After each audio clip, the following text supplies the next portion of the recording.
Hey everyone, welcome to Saturday Night Popcorn. This is Jason. And this is Kai, and we have another great discussion for you today. The movie of the day is, I guess, the second film in our summer movie month. It's Heavyweights from 1995.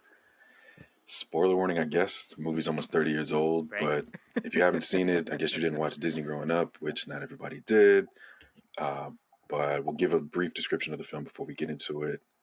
And we also have a guest. Jason was supposed to introduce our guest, but he did not. So Yes. Well, is I have this space. you had space, whatever. We've had this guest on before. It's our friend Nick. As all of us on this call and this recording, we love heavyweights. We reached out to Nick and said, "Hey, we're thinking about watching heavyweights. Would you be interested?" So we have him on today. We'll let him do his spiel after I read this brief description of the film. Heavyweights is a heartwarming comedy that dives into the lives of plump kids at Camp Hope, a weight loss camp that promises fun and quick weight loss. The campers, led by the good-natured Jerry Garner, are in for a surprise when the camp is taken over by the manic fitness entrepreneur Tony Perkins Jr., played by Ben Stiller. Perkins turns the camp into a strict weight infomercial set, replacing cherished activities with grueling exercises. As the campers navigate the new regime, they find camaraderie and resolve to stand up to Perkins' tyrannical methods with a mix of humor and rebellion. The campers plot to overthrow Perkins and reclaim this summer of fun. The film culminates in an epic showdown during the Apache relay race against their rival camp, Camp MVP, where the underdogs of Camp Hope get a chance to prove their mettle. Despite mixed initial reviews, Heavyweights has since gained a cult following, resonating with the audience for its portrayals of friendship, self acceptance, and the triumph of the underdog. Yeah, that's a very, we always say it's a very poignant kind of like summary of the film. And for But some reason, I always get the longest it's not that descriptions bad. of these. Come on. Camp Hope is that it should have been just that first paragraph and we would have been good. And they were like, no, let's give Kai a little bit extra. But we'll let our guest Nicholas introduce himself and then also say like what's his like most fondest memory of Heavyweights. Hello, everyone. Yeah, it's been a while since I've been on here. Well, Kyle's reading the introduction made me realize, like, it makes sense why you guys want me to do heavyweights. The plump kid description. I'm like, you guys must have really thought of me.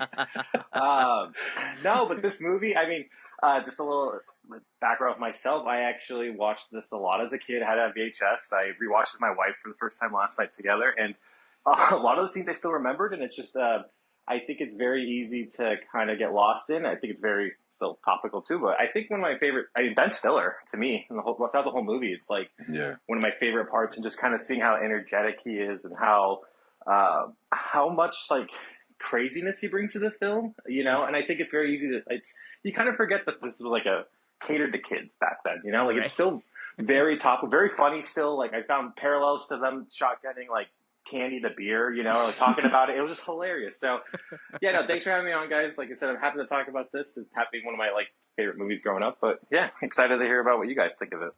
I have a question for you guys. Was this I remember growing up and you guys were similar in age. Was this a Disney original? I believe so, if I'm not mistaken, right? I don't remember ever seeing it on the Disney Channel per se, but I'm almost positive it's a Disney movie or was like an original, right, Jason? I could be wrong. I feel like I only remember watching this on the Disney That's what Channel. I was going to say, yeah. Oh, really? Like the way we watched it was on Disney Plus, so it's like Yeah. I was like, hey, that's pretty nice and everything. But that's like I think the only way, like all the cousins, like, and so I had like 13 other cousins that I hung out with at my grandparents' house, and they had like one TV and then one channel that was for kids. Basically, it was the Disney Channel, and this movie came on like all the time and everything. All so the it's time. like, and I think we also had VHSs, like how Nick said and stuff. I probably, if I asked my mom, she'd probably like, yeah, it's somewhere in the closet. But I agree with you where it's like the like sort of like the funniest and kind of like most like you get where Ben Stiller got his roles in like in Dodgeball. Zoolander came to mind like really quickly in my head when I saw him. I don't know why, but Dodgeball kind of matches his same tone. But you Yeah, see as to Yeah. like why Ben Stiller was like in like a little pocket of time making all these movies where he's kind of like these off the wall characters and he's stuff. a And piece of then shit. yeah, he's a like we Like talk about it like the dude like Ben from Parks and Rec, but like he typically is a douchebag he's a other than douche. like his character Ben. Yeah, and nobody thinks about the fact that in every other film and show he's a dick. Yes. They're just like, oh my god, Ben is such a nice person. This Adam guy is probably a nice person in real life. Yeah, no. It's funny. It's funny you brought up Dodgeball. I saw I saw something online talking about Heavyweights potentially being a prequel to Dodgeball. Oh. Like Tony Perkins, because Tony Perkins meant like in the movie mentions being like a chubby kid and then Yeah. having to lose weight and becoming fit, and that's basically the same story as White Goodman. Like they show White as fat, and then he loses all the weight, and then we see him at the end of the film, he's big again. So people were thinking like, oh, so I forgot where the theory came from, but they were like, White was disgraced in Heavyweights as Tony Perkins and tried to rebrand himself as White Goodman, as like a fitness enthusiast again. And his whole thing is like his whole stick is like selling things too again. Like Yeah, he's like trying to like get on a better foot with like financially. It makes sense. That's hilarious. That's like a Pixar kind of like yeah, little Easter egg. But I don't know. Let's like in terms of like asking Nick, like typically we like I ask Kai typically and stuff like that. Like what's like like the best thing or like your most favorite part of this movie and stuff, or like why do you find yourself still watching this movie today? Oh man, I mean, obviously nostalgia is kind of one, so I won't lie and say that. But watching it again though, and just the comedic timing of it all too, like I said, for a kid movie, it actually, or what was catered to kids, it actually is just it flows really well. Like, and like I said, I have a good. I mean, I wanted to watch this movie when we were discussing this, and then kind of before going into it though, like I kind of had that reservation, like, oh, I wonder if it's still going to be as funny as it was when I was a kid, right? Mhm. Like, oh, did I just find it funny because that time frame? But watching it again now, it's like I said, a lot of things held up. Like for myself, a lot of funny enough that my favorite kind of parts of the movie revolve around Lars and that character and just some of those things, the naiveness and just like picking up on things now as an adult where he said certain stuff like that he's a vegetarian and then like also like just like throwing the bag out and throwing out the counselor right away, like just certain scenes like that. So, but I think like the comedic timing of this is like I said just really well. Like I didn't think anything even like stood out or felt awkward. It all flowed pretty well and. I just still found it really funny. Yeah, I agree. Where it's like while going back to this, like you assume, like there's a lot of Disney movies probably that like we watched heavily when we were Yeah, kids, but then you go they back don't to it, and you're hold like, up. this is scary, bad, and everything. But this movie, it's like like you said, like I was surprised how good the children or the young people played their Yeah. roles and everything, and you see as to why. Like there's a young Keenan basically, or is his name's Keenan, It's, right? yeah, that's Yeah, Keenan. yeah. That's not Yeah, Kel. but like there's a young him and Even everything, and Goldberg, like, Goldberg. Yeah, yeah. He was big back then with all those Mighty Duck movies. yeah, yeah. So it's because like a lot that's of these kids kind of went on to do some decent stuff and all this, but yeah, like I feel like their acting was or like their like comedic punchlines, like Nick said, was better than the adults sometimes. Like it's like it is a kids movie, so it's like the whole movie's revolving around them, but it was like it was just amazing and stuff. And it's like to Lars's to your comment about Lars, like I don't know why. It's like I've been watching stuff about like the World War II and everything. It's funny how like America had like a large stint of like all the bad guys being like somewhat like emulating German people or like This is his answer. I was cracking about this answer where they asked him, like, "Oh, where are you from?" Just very far away. yeah, I you're left like it like that, and it's just you like, knew oh, right away like oh, yeah, it's okay, like Lars. but yeah, it's like this like you said also the nostalgia. It's like you still watch this movie and you're like, man, it takes you back from sitting around a TV with all your cousins or your family members and stuff, or as a kid, just watching this and being astounded that you want to go to a camp like this, but then also that like I don't know, like that Ben Stiller character is like a douchebag and everything. I think this shows like a really good representation of what it's like being a preteen and like an early teenager. Like the Hmm. awkwardness and you trying to like you're starting puberty, so you're trying to figure your body out.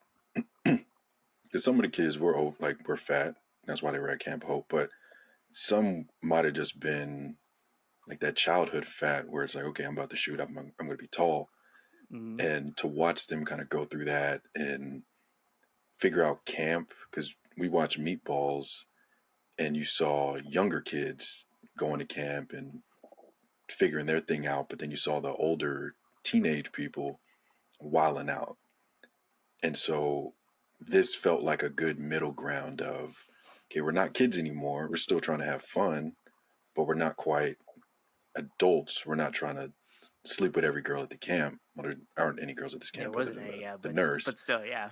But yeah, that's not where their mind is at. It's like, okay, I'm here to meet people and enjoy myself and kind of figure out where I'm at in life versus what we saw in Meatballs of young kids versus like the adults or older teens.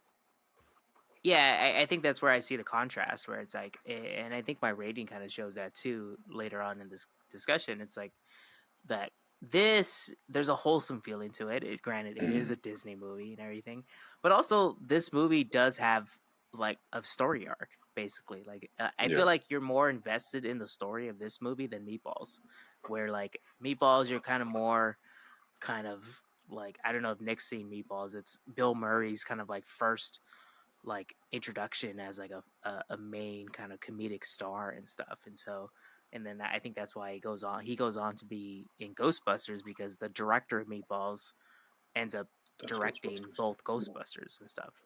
So that one, it's like you're more focused on Bill Murray and stuff and his comedic kind of like prowess. For this, it's like you're kind of like understanding that like it's a fight against this like guy. They end up converting, not converting, but like reintroducing Lars, because they tell him that he can be like sent off to his country again.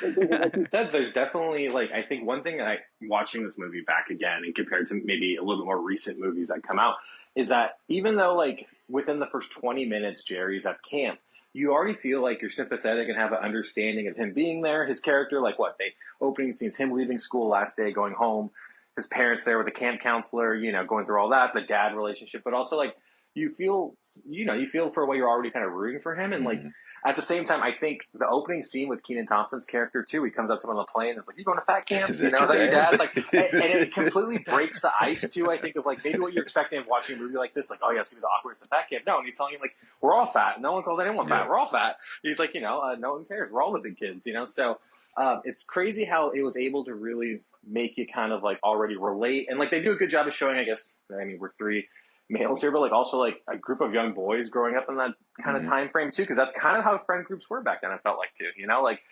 Josh's character is like the ringleader, where he's like almost like the mafia head, like this pleases me, Big time. and saying stuff like that, and you have your, Keenan Thompson's character is like his second, so it's kind of funny how it still even the friend group and everything there just felt very relatable.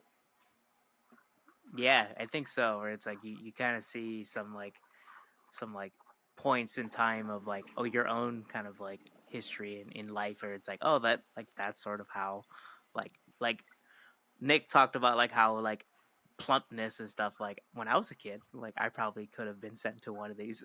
Because Probably why I watched it. yeah. Yeah, I know, right? So you're saying you would send your kid to a Camp Hope, but you wouldn't send your kid to the camp for Meatballs? I don't know. It's like I guess like the camp for Meatballs, like it had like they were like camping basically, like in Mm-hmm. in cabins, which is like I guess like a more traditional camp. This one had like activities like go karting and all this stuff. Like I just wonder now. It's like there's so much liability. Patty was like, I don't think these things can ever exist anymore. Like there's so No, much they do. liability. Do Yeah, no, they? no, no. Somebody I work with, they're sending their kid off to a camp. Oh, in the East Coast, on the East Coast. Yeah. whoa. So I don't know. Nicholas is probably the closest at possibly making that decision to like send off their kid to like to Well, camp. it's funny you mentioned that because my wife watching this last night brought up. She's like, "Oh, would you have wanted to go to a camp like that growing up?" Right? And I kind of told her point blank, and I think you guys know me well. I'm like, in a weird way, being a big kid, I wanted to go to the MVP camp. They played sports. I love sports. Like, I would have done that, but I was like, Camp Hope actually would have been like, you know. But yeah, and because and obviously we're talking about her with the girl camp because I think she maybe had been sent off to one at one time. So it's kind of funny. Like, yeah, I don't know. Would I send mine off? I don't think I'd want to send them that far away, to be honest. That'd probably be my thing. Like across the country, like in this case, like I think that might have been normal back then. But I don't know if I'd want to do that. I guess. But I don't know. I guess it all depends. But yeah, I don't know. Maybe heavyweights would bring me back a lot of memories if I don't hear from my kid for a week or two. Like, oh, maybe they're keeping, maybe Tony's keeping the letter somewhere, stuff like that. But I don't know. Yeah. But what about you guys? I know, right?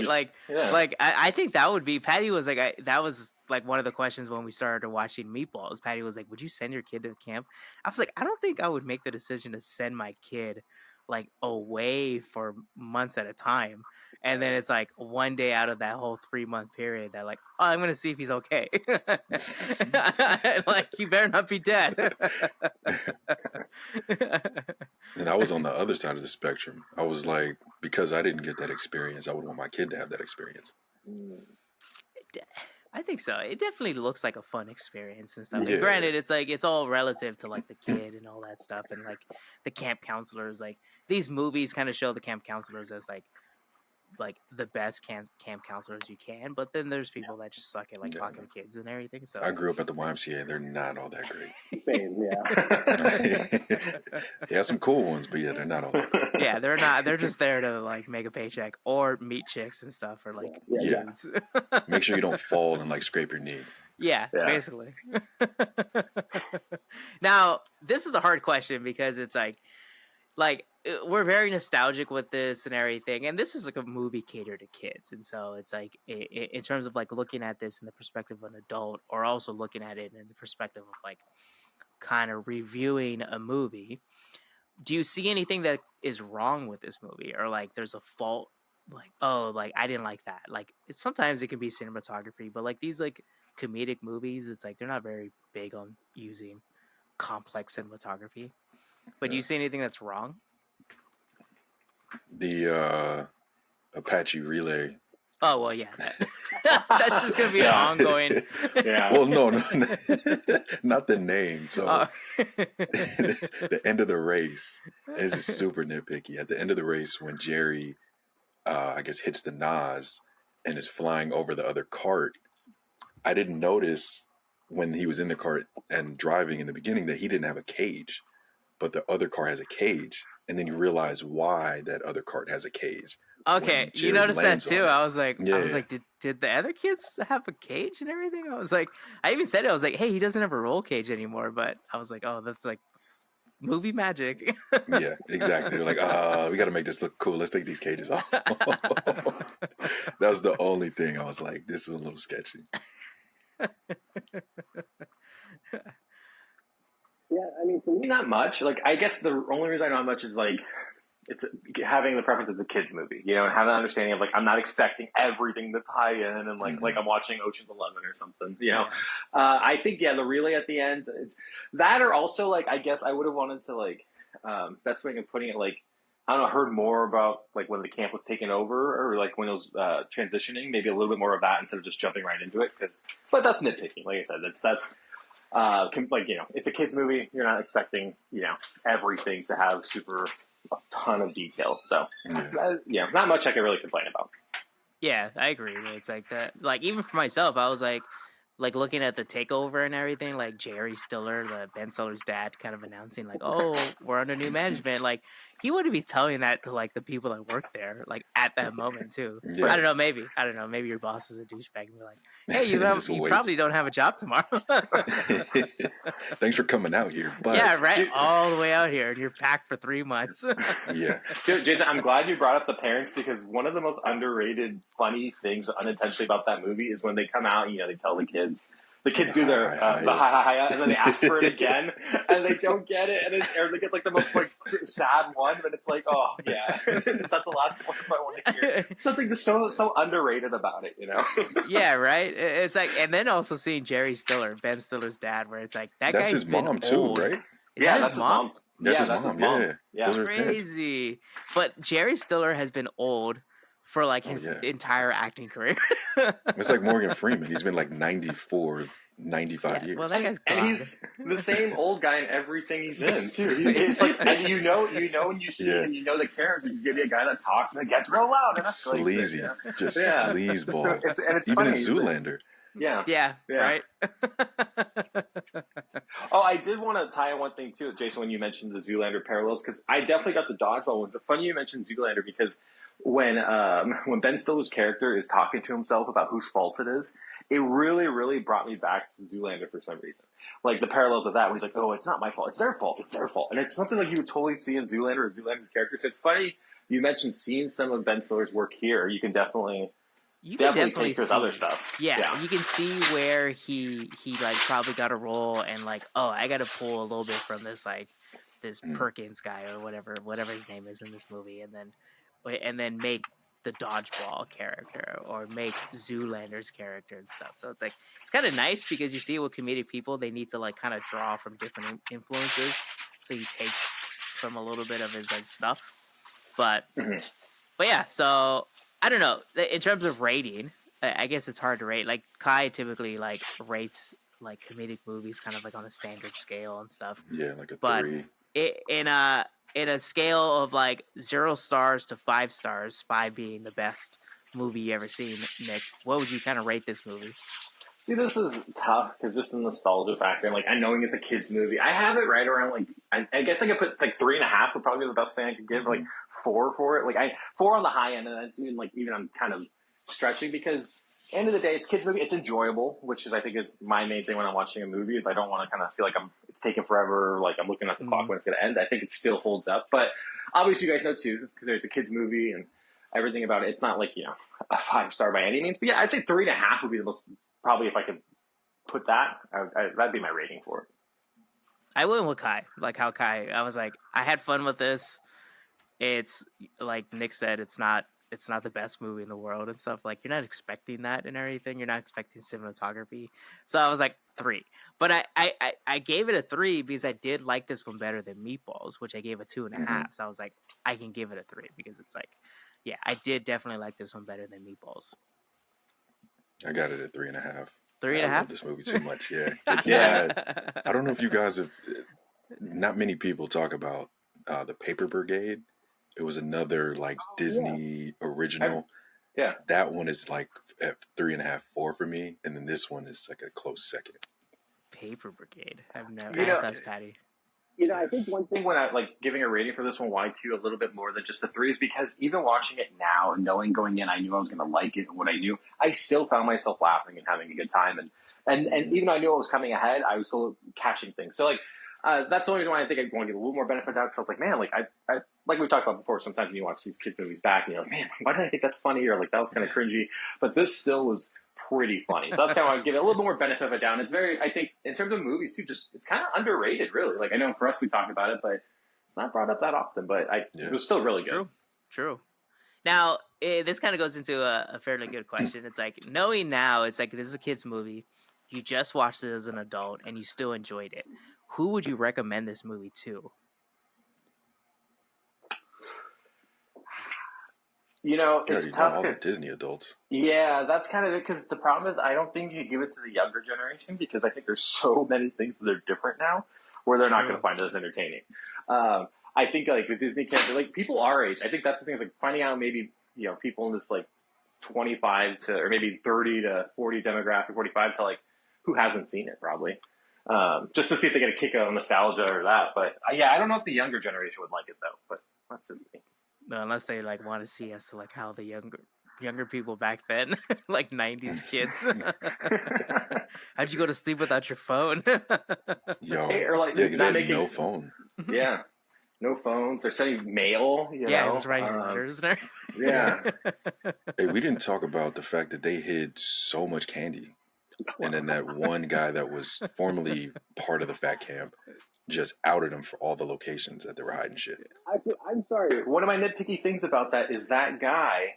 I don't know if you guys noticed throughout the course of the film, he turns out of nowhere. Yeah, And out of nowhere, you kind of see there's- it as like, that's the guy. Yeah, and then he goes up to like Lars at the end. He's like telling him they took over the camp, but it's like, dude, you're a part of that. Like, Yes. we don't get any story. Like, I know he goes on the hike, so maybe I'm just assuming they just kind of assume we all think, oh, that's where he turns on the Tony Perkins character. But that's actually one of the. He just turns for no reason. Okay, yeah, even for a kids movie, inexcusable. Yeah. Yeah. 3 stars now. 3 stars. Never mind. Yeah, right. There you go. Drop it half a star. No, I agree. It's like anybody that's like our age or within like kind of like the early 90s children, it's like if you haven't seen this movie, definitely go back and watch it, or go and watch it. If you haven't seen this in a long time, I would say definitely go back and watch it and stuff and have that nostalgia feeling. If you are a younger person and everything, if you have maybe people that were growing up in the 90s have children that are probably old enough to watch this movie, which is weird. That's crazy. Just show them, be like, this is how we lived. We went out into the wilderness and touched the tree and grass and everything. but yeah. So, Are the New York Islanders still a team? Yeah, they still are. Okay. I just never hear about them. Like I saw the shirt and I was like, I don't even remember the Islanders. I was like, let me ask. I was thinking too, because I know that's where he's from, is like Long Island. But then I think around the time when the movie came out, the Islanders like were roughly just leaving a dynasty. So like 6-7 years before. So it was kind of a little topical. But yeah, super random though. Super random. Well, all right, Kai, you want to take us out? Yeah. Thanks for joining us for another episode of Saturday Night Popcorn. I'm Kai. And I'm Jason, and we'll be back next week for another one. And thank you, Nicholas, for joining us for Thank you. Heavyweights. And we'll probably have you join us again for another movie. Oh, thanks for having me. Yeah, and anytime you see another adolescent pudgy kid movie that you want to talk to me about, I'm here. Well, let us know in the comments if you've seen Heavyweights, if you liked it, disliked it. Just let us know. And then please like and subscribe to Saturday Night Popcorn for more podcasts like these.